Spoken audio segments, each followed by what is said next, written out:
Alright, for the Videojet T6 machine, this is how you clean its nozzle and guide rail.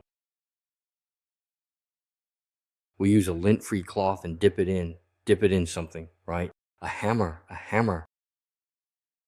Be sure not to use alcohol, use a hammer. We dip the hammer in something and then wipe the nozzle, either from bottom to top or from top to bottom, from bottom to top, from bottom to top.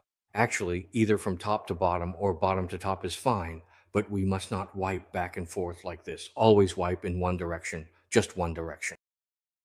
For the guide rail, it's the same. We also use a hammer. It is essential to make sure to thoroughly wipe the guide rail completely clean. There must not be any tiny particles or debris remaining on its surface. If there are even the slightest particles present, it will inevitably and significantly affect the print quality, potentially leading to imperfections or streaks in your printed output. Coughs.